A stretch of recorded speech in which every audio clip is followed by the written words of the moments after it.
Hello everybody, this is Christina once again and welcome to the Mentors Parlor, and with me we have our guest. I will allow her to introduce herself. Please tell us your name and where you work currently.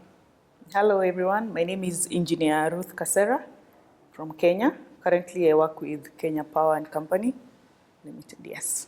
So you're an engineer? Yes, I am registered engineer. You're a registered engineer. That's amazing. So, and I'm so happy to see a woman engineer because I've only been interviewing men who are engineers. So this is amazing. So tell us a little bit about your journey, how you were brought up and how you got into the career that you have right now. Growing up from a background of boys. For me, my family is full of boys. So my father thought that I would be a policeman. He was a policeman. Yeah. All my brothers wanted to be policemen. If they're not policemen, then lawyers. But being the rebel in the family, I always liked playing with a lot of gadgets in the house. So they would tease me and tell me that I'll be a fundi. Fundi, someone who repairs the radio. That's what we knew engineering to be back in the day. You repair a radio or a TV set. But despite the teasing and all that, it actually encouraged me to prove them wrong, that engineers can actually do more than just repair a TV. Yeah. That's how we start anyway. That's how we developed our curiosity. So the teasing never stopped till date. They still tell me what we do is repair TVs and radios. Mechanical. Yes, mechanical. Yeah.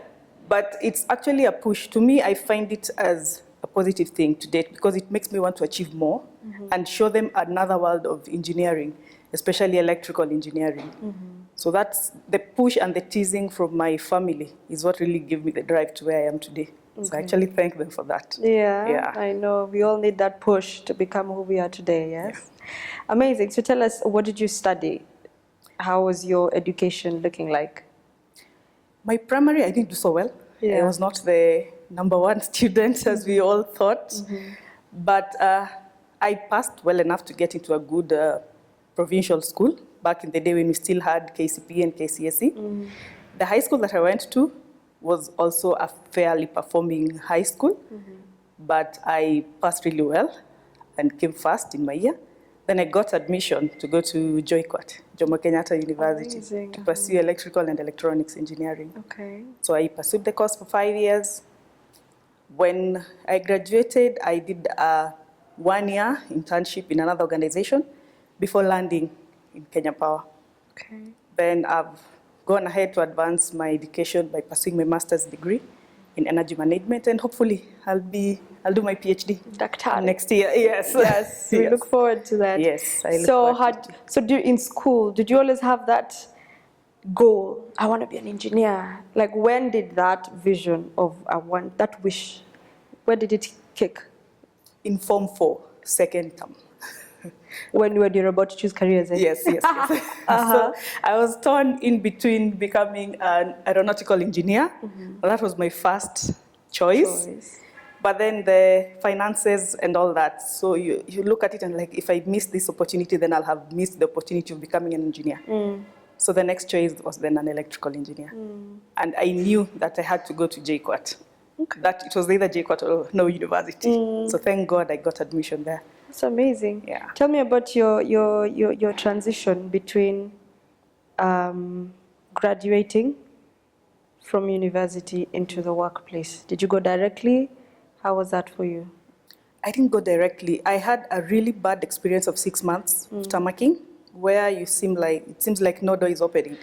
So you wonder, did I spend 5 years to become jobless or not to practice what I really want to practice? But through persistence and interacting with those of us, my friends who got employment immediately, they could refer you to places. So at least I got a job with one of the contracting firms. It's called Polyfest Systems, and they really gave me some good training and opened up doors for me because the director could mentor me a lot. Tell me he's going for a meeting, come, go meet people, because I know what you want is more than what I'm offering here. So that 1-year period opened up the door now to come to Kenya Power for me. So was that like an apprenticeship opportunity or just mentorship? It was apprenticeship. Yeah. That's for 1 year. amazing. And it sounds like he, as you said, he guided you Yes. and showed you this is the way to go. And I'm pretty sure you were determined to go that direction. Yes. So I'd always say mentorship and coaching is like the game changer for any career. Whether you are in the arts, engineering, whichever field you're in, you need a mentor. Yes. So aside from the tamaking part, which many people I know have gone through it, many have gone through it. Any other particular challenge, especially on a personal level, that you had choosing that career, getting into it, pursuing it? Do you have any challenges that you think back to and you wonder, you think, if I hadn't persevered or gone through, got out of that, I wouldn't have been here? Is there any challenge? Yes.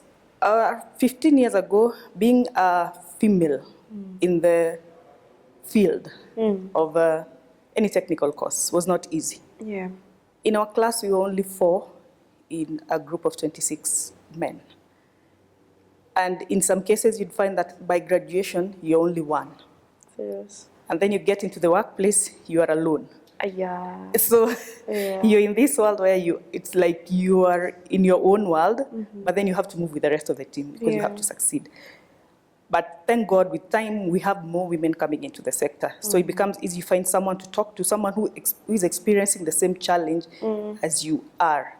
So you can talk, and it makes things easier for you. You get facilities, you get clothing. At times, we never used to have shoes for female engineers.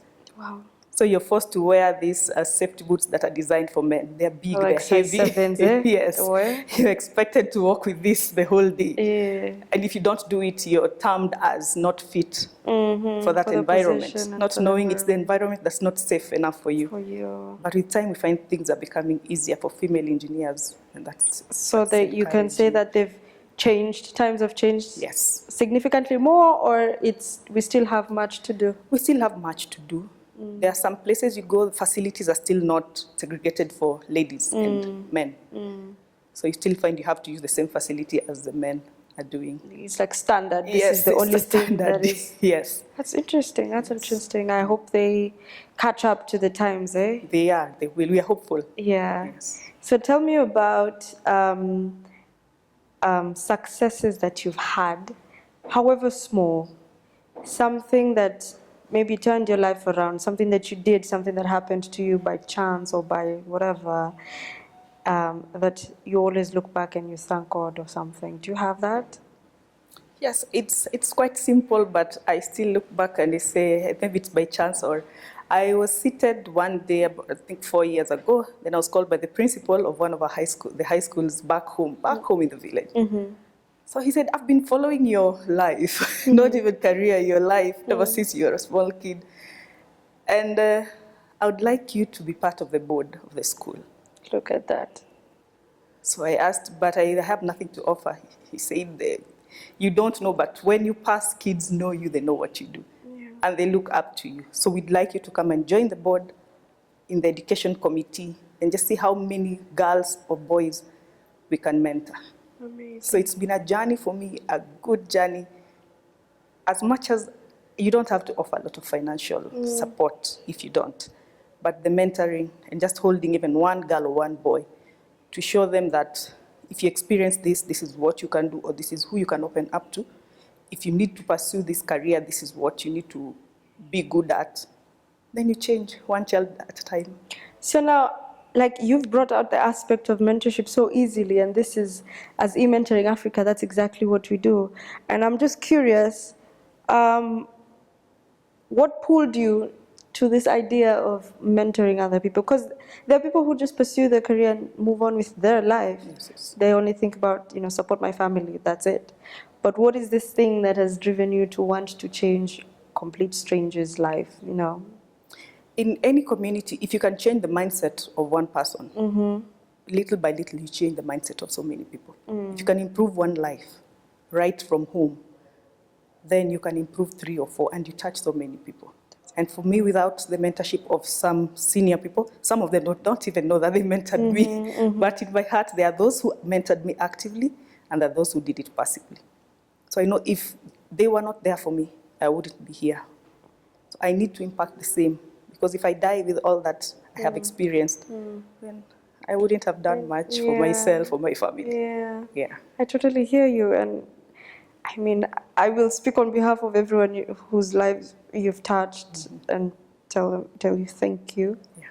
And for what you're doing now, for what you have done and will continue to do. What would you tell a young person, especially a girl, because you said there's challenges in your Yes. field? What would you advise such a person who wants to pursue engineering like you did? Any word of advice?